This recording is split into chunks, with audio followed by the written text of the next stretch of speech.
What's up, comic book fans? Pete here from Comic Books Transformed, where me and my co-host Brian usually talk about comic book adaptations from comics into movies and streaming shows. Often is the case, I am very lucky to have my good friend over there, Mike Bongiorno from Pop Culture Man Children, to come on and talk about things like Masters of the Universe and Power Rangers. I do that on his show. And of course, there's Doctor Who. Mike, thank you so much for coming on again. It's great to be here. Yeah, I am always happy. I'm just really happy that you want to do this whole season with me. And Mike and I covered the first two episodes of this new season of Doctor Who, and now we have episodes 3 and 4. So, how do you feel now, 4 episodes in? Well, I don't know. Do the kids still use the word banger? The first 2 episodes were okay. I like Space Babies. I didn't really like The Devil's Cord. But then these last 2, 3, and 4 are bangers. I mean, Boom is incredible. And I thought, wow, what a great episode. And then 73 Yards is in my top 10 Doctor Who probably ever. It's absolutely, it blew my mind. I was like, holy shit. Okay. Well, I want to hear your thoughts on 73 Yards because I just didn't get it, and I know that you sent me an article explaining it. I think it was good, but I didn't have that kind of reaction that you did. So I want you to kind of explain that to me when we get to it. Let's start out with Boom then. And it's the return of Stephen Moffat, the showrunner for a long time. He was during Matt Smith's time. And I think also Peter Capaldi's time, right? Yeah. Do you have a preference between Stephen Moffat and Russell T. Davies? Yeah, I like Russell T. Davies more. Okay. Stephen Moffat, I think, will give you a great Doctor Who story, a great Doctor Who episode, as he did during the Moffat years. I'm sorry, as he did during the original Russell T. Davies years. But when he was the showrunner, I think, and he was in charge of the overarching season-long narratives, I felt like I didn't like what he did compared to Davies. Okay, interesting. And then who's the guy after them? Peter Chibnall? Is that his name? Yeah. Okay. Yeah, it's funny because like that era kind of seems like it's sort of like, I mean, they reference it on the show, but people don't really talk about him that much. So it seems like people didn't like that era, really. Well, he was there a shorter amount of time. I mean, he was only there through Jodie Whittaker's time. And it does feel different because that time also had a different person doing the music. The person who did the music up until then left, and now he's back again. So it really was like this very different time period. Yeah, this kind of like stunted time period where it's just like this one little branch, and then we're back to this other. Yeah. So with Boom, I think you're 1,000% right. I think it's like this great kind of self-contained episode, and it's a very tense episode. We start off on this war-torn planet of Castarian, where it's like there's on this battlefield kind of reminiscent of like World War I, where there's like smoke everywhere. Did you know that it was filmed using the volume? I did not know that. Yeah, that's awesome. Yeah, I thought that the volume was kind of like exclusive for Disney and like Star Wars stuff, but I guess they used it for Disney. It is Disney, right? Yeah, I totally forgot about that. Did you think that, like, do you have an opinion on the volume? I think that the volume is, it's not the end all be all. It is an evolution of green screen.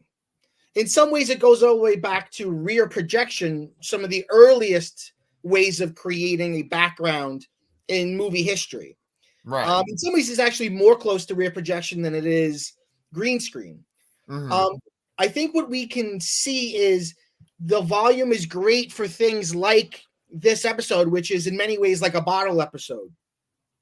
But when you look at something like the Book of Boba Fett, where it had really kind of stunted, slow-paced action scenes, like they do that bike chase with the Power Rangers on the bike. Yeah. I felt like that there's a limitation of the volume. You can't really do chase scenes in a volume. Okay, that's interesting. Did you ever watch any kind of like behind the scenes or making of videos that talk about the volume? Yeah, for Mandalorian. Yeah, so it's like essentially the people that are acting are seeing what we see in the final product, right? Yeah. That's cool. That's cool. Yeah. I mean, it makes it a lot easier to react to what's going on, right? Yeah, and Yeah. you're photographing it. You know what I mean? Mhm. So it's unlike green screen where you kind of have to pretend and keep in your mind what you think you're looking at. Yeah. Well, I thought that there's this one sequence in this episode that I really liked where Ruby is trying to find something for the doctor, and it's her first time on another planet. Yeah. And she looks up and she's freaking out because she hears this noise, and there's these ships that go overhead, and essentially the ships are just sucking up the smoke, right? And Yeah. I really like that sequence. And you mentioned last time that the money's really there now on the screen, Yeah. like we're really seeing it. And I felt like that was a really beautiful sequence there. Yeah, it was. I felt the same way. And I think moments like that are very it's one of the things you love about Doctor Who, the moments Mhm. of awe. Yeah. And that's what it was. It was her first planet. It was her first time on a different planet, and they usually make a moment of that. Right. Yeah, and she sees like I guess like multiple planets in the skyline, maybe a star, and there's rings around one of the planets. Yeah, it was a great sequence. And this episode is really a great episode for Ruby to shine, for Yeah. the actress that plays Ruby to shine. Yeah. The planet itself, it's got this sort of like religious culture, and they're talking about the enemy like they don't really know what the enemy is. Right. Yeah. I was going to ask you, did you ever see the show Raised by Wolves? No, I haven't. Okay. So like Raised by Wolves, I'm not going to go into the whole thing, but there's a lot of it has to do with religion. Mhm. And there's two factions that are fighting just like they are in this show, Yeah. in this episode. But there's one faction that they're called atheists, and then the other faction, I can't remember if they're called they're not like Methodists, but it's something like that. Uh-huh. And it kind of reminded me of that with the people wearing the collars and stuff, Yeah. the priest collars. What'd you think of that? I think that's something we've seen before in Stephen Moffat's writing, because you Okay. had the Silence, who we've eventually find out are like a religious sect, and then we saw some soldier clergy in I think Matt Smith's first episode with the Weeping Angels. So this idea of the military and religion being together is something he likes. And there's a line in this where Ruby says, like, the church is the military, like, since when? And the doctor says, since most of your history. You're living in one little blip where that isn't the case. Yeah. It's funny because Doctor Who obviously is British, and one big franchise from Britain is Warhammer. And in Warhammer, there's obviously the whole thing is about the military, but it's like a religious crusade. And so I wonder if like Stephen Moffat is a Warhammer fan, or if it's like a combination of that plus he is trying to say something about religion there, because like this show, they wear their political beliefs on their sleeves in this show, this season. That's for sure. Yeah. So then like there's also that ambulance that shows up right away. Yeah. And there's this commentary on religion, but an even stronger commentary on like the industrialization of warfare. What'd you think of that? I thought it was really, the whole episode really works as a tight little metaphor for the folly of war, right? I mean, it's this planet where you've got this one industry, what were they called? Villain So they're Guard? called Villain Guard, yeah. Villain Guard, right? Perfect name. Right. Yeah. And which is, by the way, something IO9 reminded me that Villain Guard was mentioned in Stephen Moffat's very first episode of Doctor Who, the one cool. where Captain Jack Harkness is introduced. He says something about an exploding Villain Guard factory, and the Doctor, who's Christopher Eccleston, says something like, "Yeah, that was me," or something like that. Yeah. So I thought it was awesome. I mean, I let's not. I figure if you're watching this, you've probably seen the show, so I don't think we need to like preserve spoilers. No. In the end, the doctor sort of says like, this is all bullshit. Like, that you don't have an enemy. the villain guard has this algorithm, and the algorithm keeps enough people alive and keeps allows enough casualties to happen, and keeps the armies rebuying.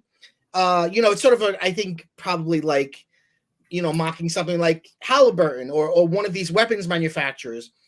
And there is no real villain. They say like, oh, the villain's in the fog or the villain's in the mud, and there is no real villain. When they came there, they made their presence known by firing shots, and that woke the algorithm up. And since then, they've just been fighting themselves. Yeah. I mean, you say that this show really wears its beliefs on the arm. I agree with you. I mean, in this episode, Ruby says, why does the landmine have lights on it? And the doctor says, capitalism. Right. It looks better in a showroom. Right. Yeah, it's I'm really proud of the show, honestly, for being as bold with its beliefs on Disney. Disney absolutely like plays it safe with their messages. It's like, it's kind of like, I'm not gonna say subliminal, but it's kind of like you have to read into things to get their true message. Whereas Doctor Who, it's just like they're literally just in dialogue, just saying these things to you. Yeah, but I do think that if there was nudity, Disney would come down on them, or if there was cursing, Disney would come down on them. I think that big corporations pay attention to stupid things like, is there nudity, or is there cursing, is there gore, like real bloody, like red blood gore. But beyond that, dialogue and themes, I feel like they don't care about, or they're too dumb. Their algorithm inside of their corporation does not pick up on it. Yeah. And I do think also that with Disney, it's like on Disney Plus, they kind of push the envelope for conservative views, like more, where like, like in Star Wars, here we go. We got to go back to Star Wars, Rise of Skywalker. There was this controversy of like, oh, there's a lesbian kiss in Star Wars, right? Whereas that's in a movie. And then on Disney Plus, you have like, a lesbian couple in the Willow show. And you have like, there's all these other things. Like there's tons of Star Wars shows now that have like lesbians and gay people and transgender people. Who now? Did you catch when the little girl's father, the first person we see, the one who has his eyes were injured?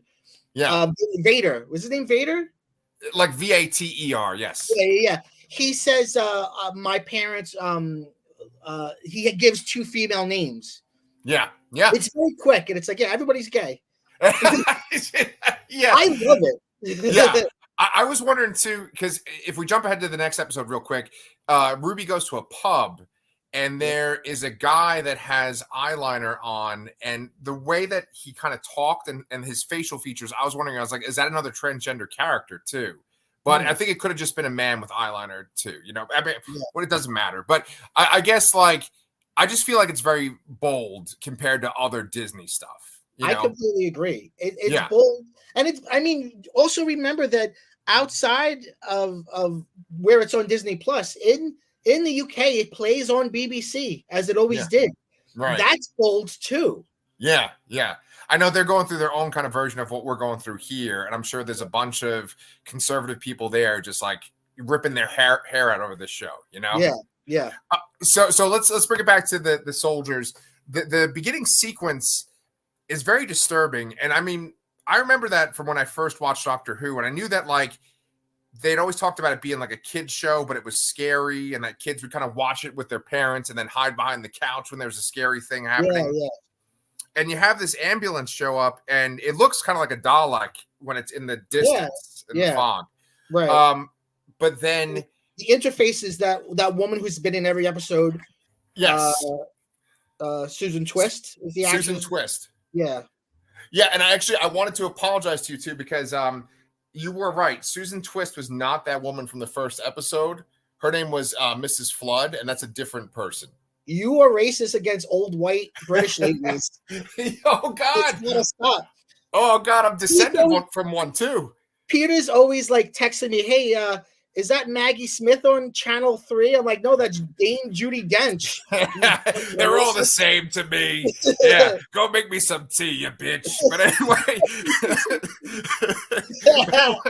but with that sequence with the ambulance, though, it's scary on two different levels. It's like menacingly scary with the imagery, but then it also is going into what we've been talking about, where she scans the soldier, the Vader guy, and essentially it's like he's blinded temporarily.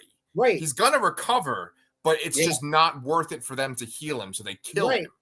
It what you see happen in a second is in some ways what happens in our system, but in a much slower, less obvious way, which is it's not cost effective to save you.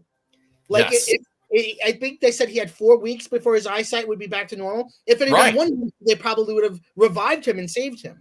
But 4 weeks, it's not cost effective. It will cost more than it'll make them. Therefore, which is basically, is that not exactly what every insurance company does every single day? Exactly. Yeah. It's like capitalism on steroids. It's like it's to its fullest extent, it's craziness. And she essentially like breaks him down into this like tube where there's like a little eyeball sticking out, and that was pretty gross.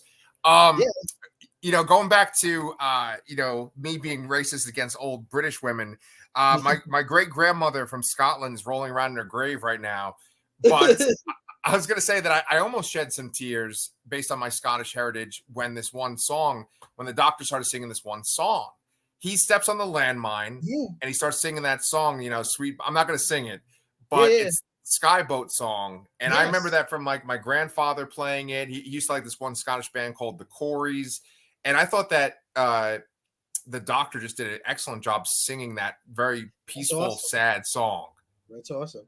Well, Shutigatwa is, he's Scottish. He was born in Rwanda and lived there for only until he was 2 years old. And then the genocide happened, and his parents left and went to Scotland. So really, his whole life has been in Scotland. So he's a Scottish guy. Yeah, and like 3 in a row or something, right? I mean, Matt Smith wasn't, but Capaldi was Scottish, and Tennant is Scottish. Yes. And they filmed in Wales. Okay. Yeah. They're covering the whole United Kingdom. Yeah. I mean, they're fantastic, and this episode really is his chance to shine too. He goes through such a range of emotions within like a span of like 3 minutes. Right. I mean, and think about the challenge for an actor. Like, you can't really move that much, but you have to convey emotions. Mm-hmm. It's amazing. I think he's doing great. Yeah, I think he's incredible so far. Absolutely. Yeah. I told you in our last recording that I wasn't sold on Millie Gibson yet. Like, I wasn't really into Ruby yet. Yes. I got to point out, I have to give credit where credit's due. There's this other YouTube channel I've been watching, Who Culture, where they review these episodes too. And the girl on there essentially put into words what I was feeling, where I felt like they seem much more interested in like the mystery of Ruby versus like her being an interesting character. But I feel like in this episode, she gets to be much more dynamic. Yeah, I understand what you mean. Yeah, like she defies the doctor in the beginning, which I think that's always a good sign when a character does that, when a companion does that. Right. He tells her to leave and she doesn't. And right when they get there, I love this because it's such a perfect like encapsulation of the doctor as a character.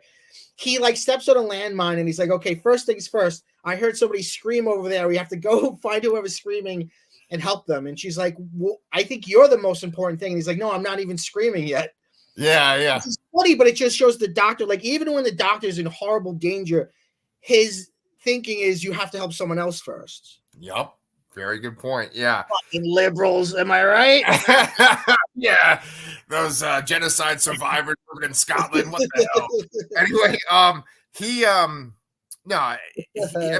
one thing that's interesting about Shuti too and his doctor, because he's got that compassion like you just mentioned, but then he's cried multiple times too. I can't remember Like the David Tennant doctors cried before, but like Shooty's cried like way more in 4 but episodes. when he gets upset, he cries. Yeah, yeah. His fucking real men cry. I love it. Yeah, hell yeah.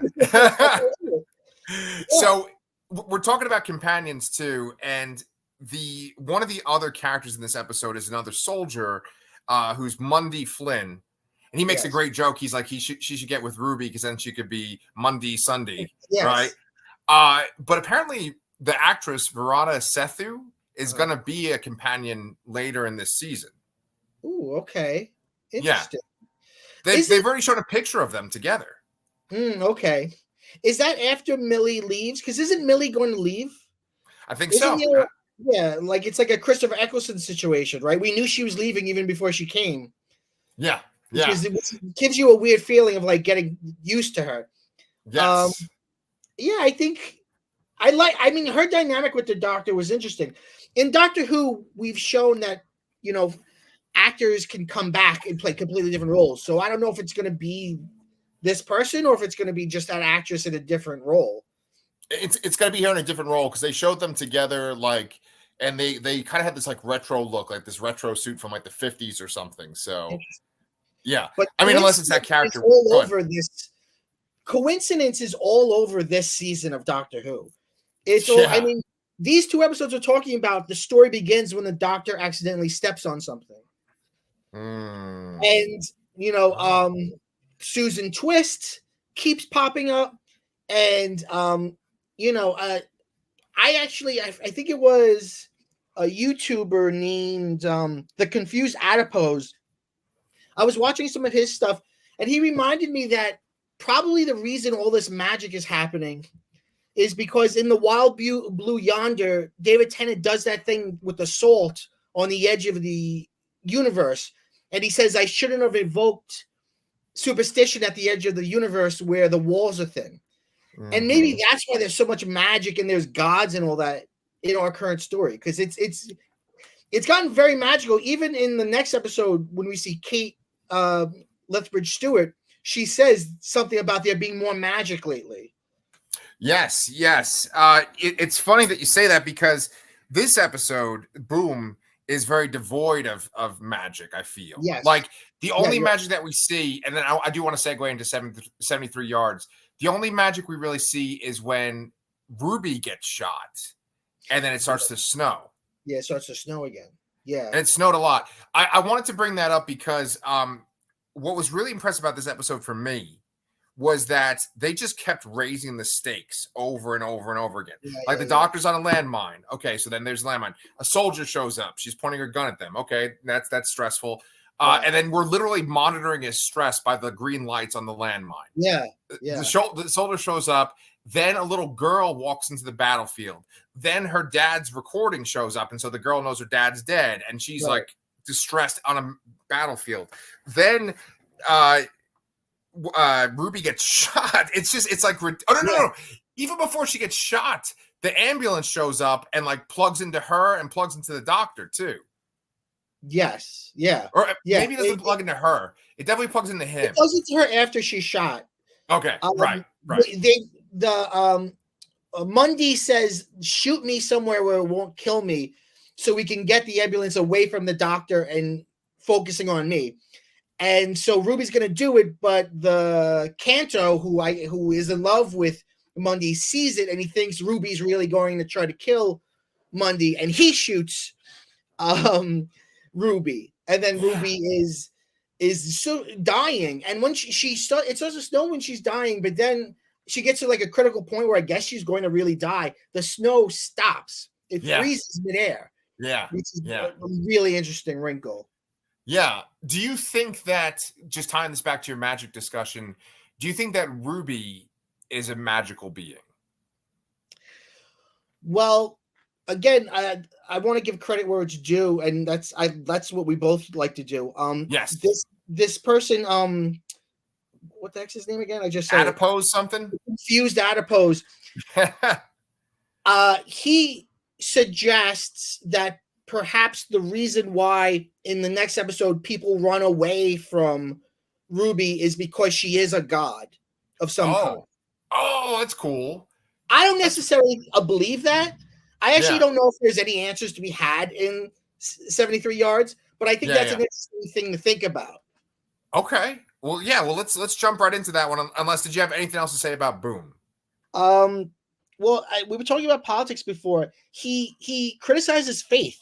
He says, faith, it allows you to, it gives you a pass to not think.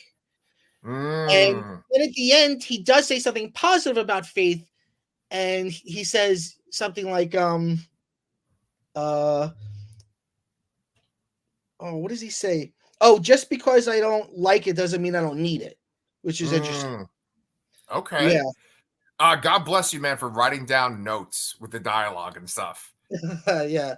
I just make my little tickers that go across the screen as bullet points. But yeah, I mean, it's a super quotable show, and the Doctor has all these beautiful lines, throughout the whole thing. In the end, though, the faith is rewarded because it seems so fucking bleak. It seems like Ruby's gonna die. The Doctor's literally gonna explode, and even like the Doctor, when you set off this landmine, it makes the person into the bomb. And since the Doctor is a time or whatever he is, like it's gonna blow up half the planet too. Yeah. So the stakes are so incredibly high, and you kind of feel like, oh shit, how are they gonna get out of this? And then essentially the father's love, Vader's love for his daughter Splice, is what saves the day. Essentially, which is very Moffat. Yes. Many Moffat episodes end with love conquered the evil. Yes. Yeah. I mean, it was crazy, like with all those ambulance units converging, and and we get to see like this kind of menacing Susan twist, and then it just kind of ends on a positive note. And going along with that faith idea, Splice, the soldier's daughter, she kind of feels like her father's still with her, like she has faith that her father is still around even though he's dead. Right? She says he's dead, but he's not gone. Right. And I mean, you could take it literally because there's a fucking like hologram of him there, but I think she meant like spiritually. But you could also, sort of widen your scope and think, that's the thing that happens with Doctor Who, which is you're kind of anticipating where everything's going. Could that have something to do with where we finally go? With Ruby's mother, or the one who waits, or who's a god, who's not a god. The idea of being dead but not gone. I still, I don't know if it's going to happen, but I still like the theory that the one who waits is the Doctor's granddaughter. Oh, that's cool. Did you come up with that yourself, or is that from the adipose guy? No, I came up. I thought of it myself, but I would never say that I'm the only one who thought of it. Yeah. Especially because the way that she's so rarely mentioned, the Doctor's granddaughter, but she's mentioned in the second episode in such a way where it's like that feels like it's gonna pay off in some way. Yeah. If you think about the timeless child thing, how does that? Oh, I remember in this episode, Boom, he says dad to dad, right? Yeah. So the Doctor doesn't focus on the fact that he had children and had many wives, right? So dad to dad, I feel like they're starting to set that stuff up. That is interesting. Oh man. Now you got me all excited thinking about where is this going to go. How many episodes are in this season total? Do you know? Oh, I don't know. Let me see. On you look it up. I don't know if you saw this, or I don't know if we talked about this, but on IMDb it's called season 1. Right, we did. Yeah. I wonder if that's a Disney mandate. Yeah. Probably. I mean, just to bring new people 8. In. Shit, 8. So we're halfway through. Yeah. Oh, damn. Yeah, okay. That's a smaller order than usual, right? I mean, in previous years, I think it at least went up to 10, if I'm remembering correctly. Yeah. And I think in some seasons they even kind of, or some series they like would split them in half and stuff too. Yeah. Usually they go up to 12. I'm looking back on IMDb. Yeah. So it's short. Yeah. Well, I got to tell you, you are making me more excited about the next one, 73 meters or whatever. Like, I kind of wrote it down as the Doctor Who equivalent of It Follows. And yeah, I think Thank you. Yeah. I've never seen It Follows. I know there's like this whole connection to like sex and stuff in it. Obviously, we're not doing that on Doctor Who, but the idea of like Well, we this did it sort on of Pop Culture Man Children. So go back onto PCMC, Pop Culture Man Children, my podcast, and I have a wonderful episode I did on It Follows from a couple of Halloweens ago. Nice. There you go. Nice little plug. I love it. Yeah. I will check it out too. Who was your co-host for that one? My brother. Nice. So, Okay. So it's very analytical. Yes, I like when he's on, actually. Yeah. Well, he's got the master's in English literature. Oh, well, there you go. That's fucking great. Yeah. I have not seen It Follows. I think I told you this before, but It's I'm awesome. going to. Oh, yeah. I'm actually going to go see. Go ahead. What were you you say?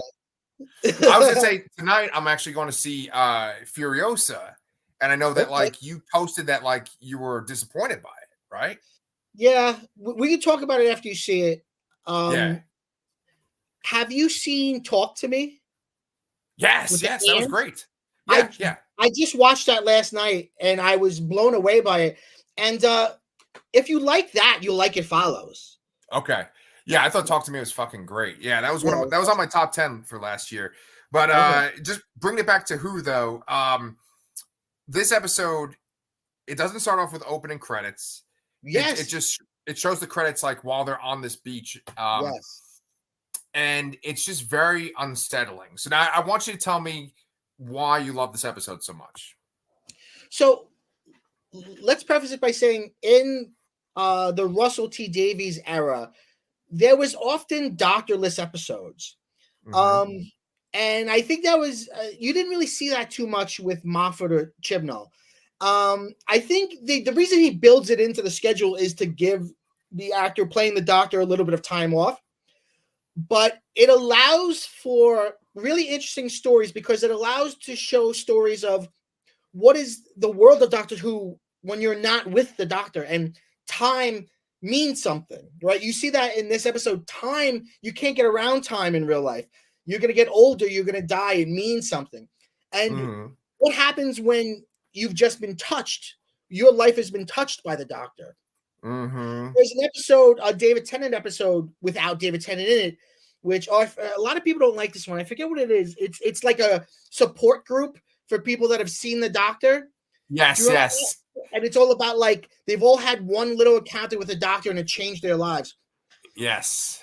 Probably the most famous doctorless episode is Blink, which is where the Weeping Angels are introduced. That's an episode really without the doctor in it. Right. This is one of those episodes, but to me, it's one of the best because I found it scary. I found it sort of weird in a really interesting way where I'm like, what does this mean? And I found it heartbreaking. Like I found it very, very sad. And I think to be sad and scary at the same time is really it's a hard thing to do, and it's really interesting. And when the end comes, I kind of found myself like breathing, like, oh, thank God. Oh, it really, like, you're so happy the doctor is the man who fixes everything. So when you have these doctorless episodes, and there's some menace, especially a supernatural menace, it's like you're screwed. You don't have the doctor with you. Right. So when the doctor shows up again, you're like, oh, thank God the doctor's here. Because at least he'll know what the problem is. Yes. Yeah. That's the kind of amazing thing about Doctor Who. And you and I have kind of talked about this before on this show, where it's all based around this one character. It is a shared universe. And certainly like with books and stuff, and even like spin-off shows, they try to like branch out with other characters, but it all kind of comes back to him. He's the center. Yeah. And so when you have these episodes where he's missing, it really plays up the legend of the Doctor and like how important he is, right? I was actually kind of surprised when they jumped forward in time with Ruby too. I was like, oh, where are they going with this?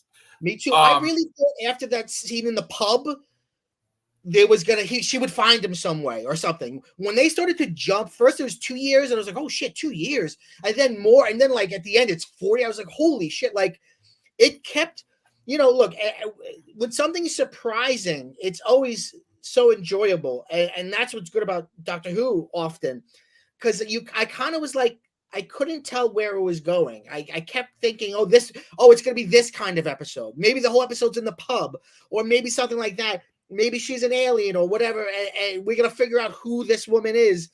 And then none of those things are answered, and it just goes. It's just your whole life. Yes, yes. It's Yeah. crazy. It kind of reminded me of like a Black Mirror episode too. Have you ever watched Black Mirror? Yes. Yeah. Yeah. And it's funny because like that pub sequence, like you just described, when you watch the trailer for this episode, it seemed like that was what the episode was going to be about. There was this one woman that was sitting at the bar, and she starts to fill Ruby's head with like kind of folk tales and scary things. And you think that that's what this is all about. And then it's like, that's just a stepping stone. You just kind of move forward, you know? And it's there's this really weird moment. I'm sorry.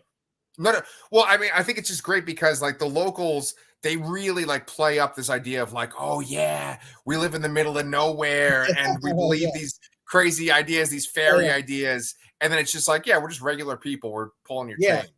Right. Yeah. By the way, if me and Pete talk over each other, it's just the problems of Zoom or the problems of this kind of communication. Absolutely.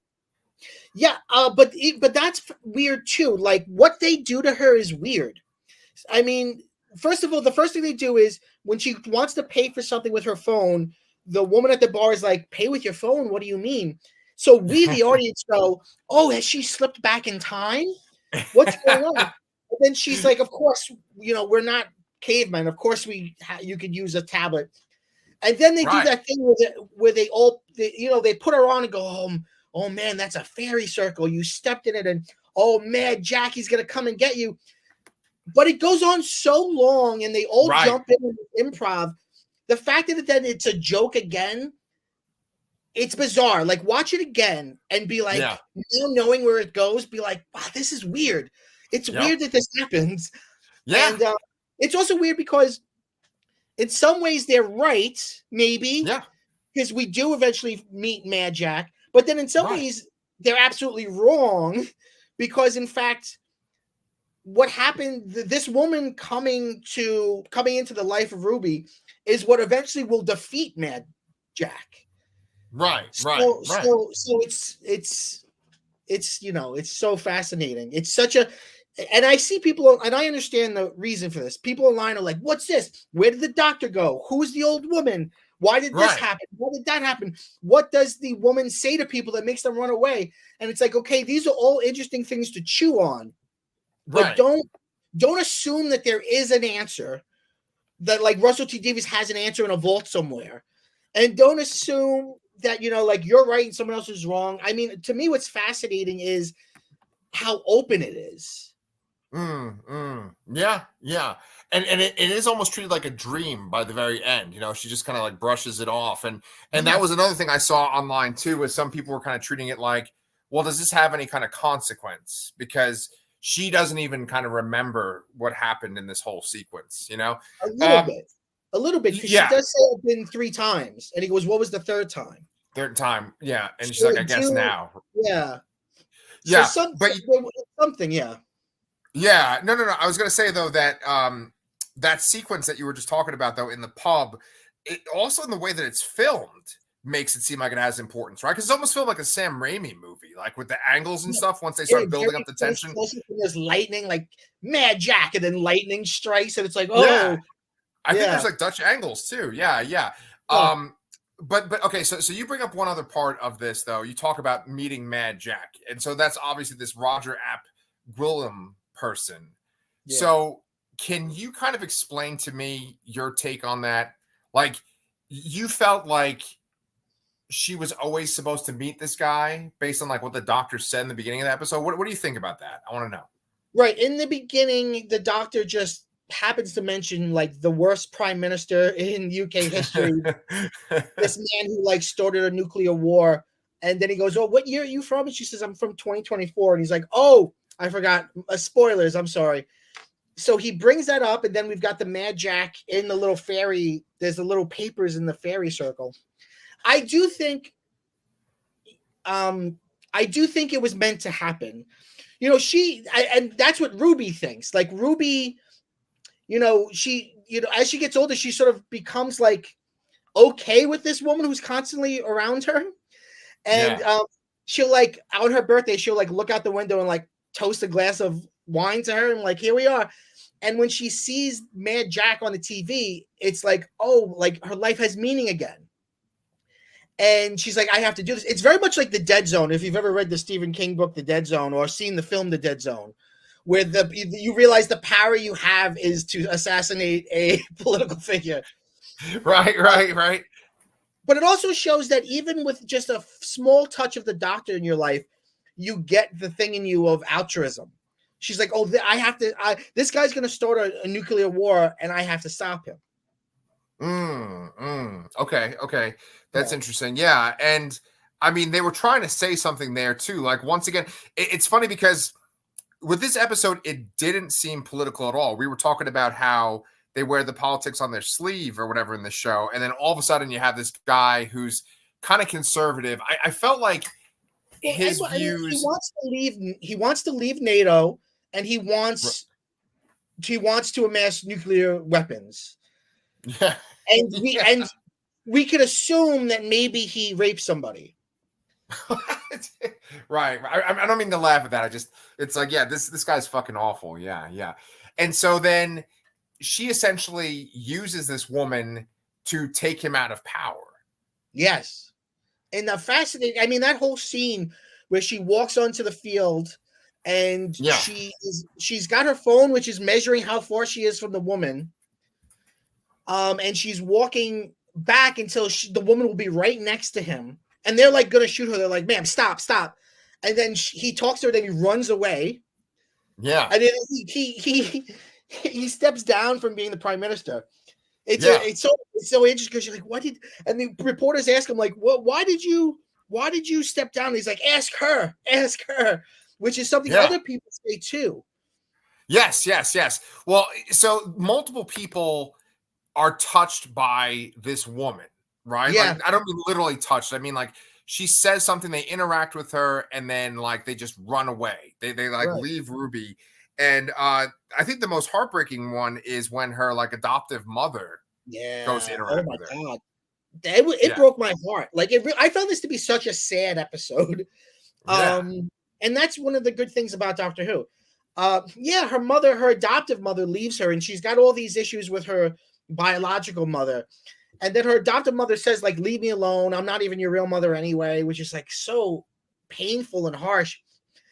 And it's also like the inevitability of things is sad. Like, she'll be like, listen, you're going to go and talk to her. Don't listen to what she says. She's going to say whatever to you. Don't listen to her because then you're going to run away. And then it happens. Like, it happens with Kate Smith and Unit.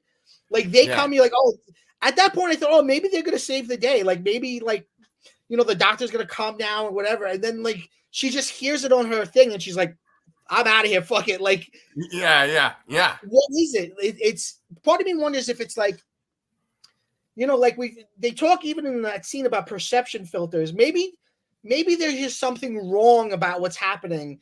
And being around that woman, you get a sense, maybe she's not saying anything. Right. But maybe there's a sense that there's some crack in reality, and you just want to move away from it. Because she says something really interesting. Kate Smith says something really, really fascinating. She says, oh gosh, what was it? We see something inexplicable and invent the rules to make it work. Yes. Because it also feels like it's speaking to the audience member. Like, you are going to go crazy and try to figure out what this is about, and maybe that's not the point. Yeah. And that's kind of a macrocosm of this season too, right? Which is the idea of like, these things don't make scientific sense, and we're going to try to fit it into Doctor Who, a sci-fi show. Yeah. Right. You know, these coincidences. Yeah. This weird magical stuff. You know, you made a really interesting point there where you're saying that like, maybe they just feel like something's wrong. And the people, when they interact with Ruby after talking to this woman or being near this woman, they're just so like cold to her and mean. Yeah. And I think that like, maybe it's the idea of, because essentially, I mean, you said no spoilers. It's Ruby in the future, right? So maybe the feeling of being between a person in the present and their future self is like so disorienting. and maybe you, for some reason, are angry at them because they are the connection to that feeling. You know what I'm saying? Maybe that's why they're that far apart. Like if they got closer, they would create a paradox. Yeah. Is the 73 yards? You were much better taking notes. Is she followed by this woman for 73 years? No, I don't believe so. No. Okay. Well, maybe, I don't know. I didn't put that. I didn't do that. She's really old at the end. Yeah. Yeah. You know, somebody talking about like, does the old woman say something to them? I don't think so, Chris. I think what the old woman is saying is what Ruby says at the end when she becomes the old woman. She says, like, I'm sorry, look at me, I'm so young. A great writer at Den of Geek, oh gosh, what's her name?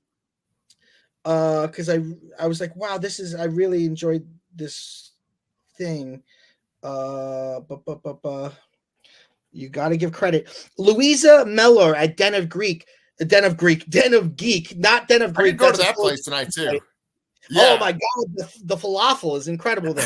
I need some souvlaki sauce. Yeah. She says that if you listen to what Ruby says at the end and you look at the gestures that the old woman is always making, they match up. Like, I'm sorry, look how young I am. So if every time we look at her, she's doing those gestures, it's like that old woman is actually like stuck in a moment. Oh, no, we're freezing. It's a coincidence. Yeah. And ironically, we were stuck for a second too. Yeah. Oh God, she's getting us now. Yeah. It's funny because as a guy that has taken sign language, just like me, you know sign language as well. It was interesting to see her moving like that too. Communicating that way. I don't remember it that well, but I did say, like, I did try to figure out if there were signs she was doing. Yeah. So what did you think of that old woman that played Ruby at the end of her life? I'm glad that it wasn't. I think she did a great job, and I'm glad that it wasn't the younger woman in makeup. Because even as she's so young and beautiful, like even as she gets to be like 35, I was kind of like, all right, like, she looks incredible for her age. Right, exactly. Yeah. What did they do? They just added glasses. What was that? Say it again. I think added glasses, and I think they do something with her skin. There's a little something more. But she still looks super young. Right. Yeah. So essentially what happens is just Ruby is able to stop the doctor from breaking the fairy circle. She's like, is like, hold on a second, don't step on that. And then he doesn't step on it. And then it's just like they move forward as if none of the decades happened. Yes. Yeah.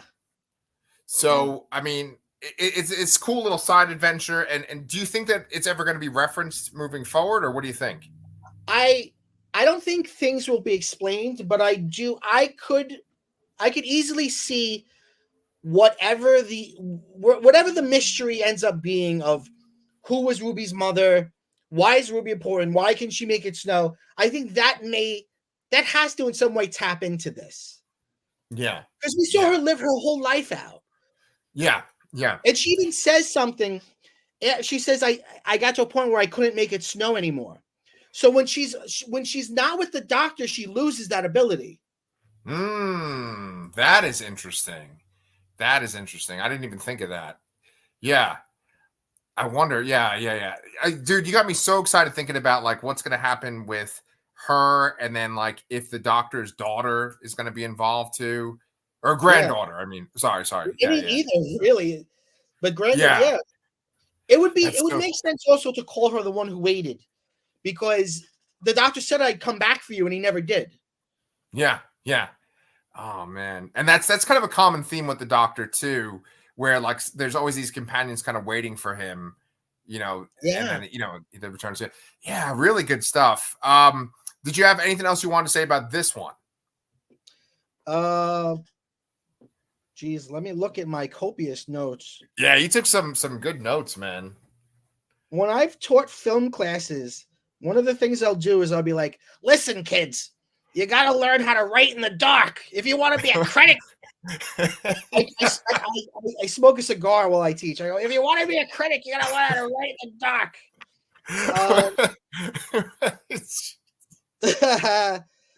I don't think I have anything else. I will say something I forgot from the last episode, which is at the end of Boom, he says fish fingers and custard are his favorite, which is, of course, a Matt Smith reference. Yes. Yeah. I love that continuity when there's little winks to the other doctors too. Yeah. For the next episode, for the trailer for the next episode, that kind of looks more like a standard kind of monster episode, wouldn't you say? I'm trying to remember it. It had no impact on me, apparently. Well, so you mentioned, I don't remember the title, but you mentioned that you have watched Black Mirror. Have you ever seen that episode with wow, holy shit. What Ron Howard's daughter's name? What's her? Bryce Dallas Howard? Which one was that? Bryce Dallas Howard. There's an episode with Bryce Dallas Howard where like she lives in a future where you can essentially rate anyone based on your interactions with them. So like everyone's always getting. I haven't seen that one. Okay. I was getting vibes of that because it seems like the next episode's focused on like another character and the doctor and Ruby interact with her. And it seems to be some kind of episode where like social media or something like that plays a part. But then there's also this sort of like big cicada looking creature that's pretty menacing. Yes. For this next one too. So I don't know. What's it called? Dot and Bubble. Yeah. So there you go. That's probably something to do with like texting or something like that. Yeah. Yeah. But the woman that runs that Who Culture YouTube channel, she was saying how there's like kind of standard Doctor Who episodes that you expect. There's the kind of like the dark kind of mystery ones. There's the sort of like ticking clock episodes. There's these overarching lore episodes. So we're kind of getting one of each right now, Yeah. I mean, I was on board for the first two episodes, but after these last two, I've been like, okay, this is really, if they could just not have any really terrible episodes, I feel like we can skate to the end and say this was a good season. Shit, yeah. Do you think that we're going to get any? No. If you like an episode like this, I was going to say a recommendation I want to make.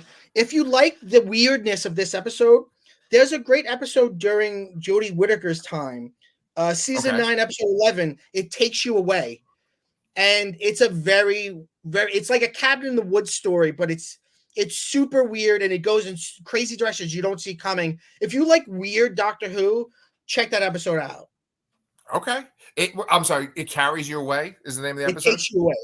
It Takes You Away. Okay. I mean, I just need to watch that whole run. I started watching the Peter Capaldi era after talking to you. And I've just been kind of busy, but I'm going to get back on that and watch some more stuff. There's been some actually like really great streaming stuff on right now, in the past few weeks.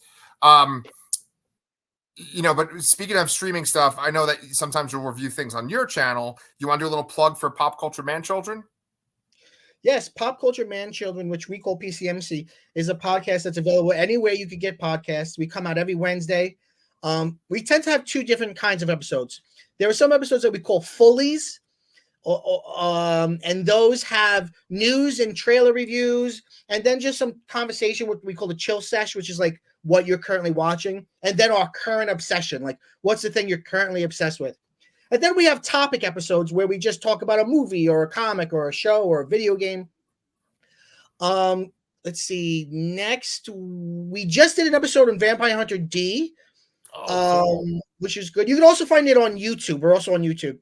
And then what's next week? Oh, next week we're doing an episode on our top 10 favorite character actors of all time. Oh, that's good. That's good stuff, man. Yeah. It ended up being a very fun episode. Oh yeah. After the recording, you and I should talk about that. I want to know your picks. Sure, absolutely. Yeah.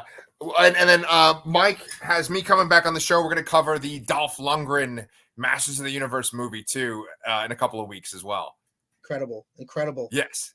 Yeah. Well, Mike, I am thoroughly enjoying talking about Doctor Who with you. And so I guess you can come back on here for episodes 5 and 6 of this season then. Absolutely. All right, my man. All right, we're going to hop into our TARDIS and we will see you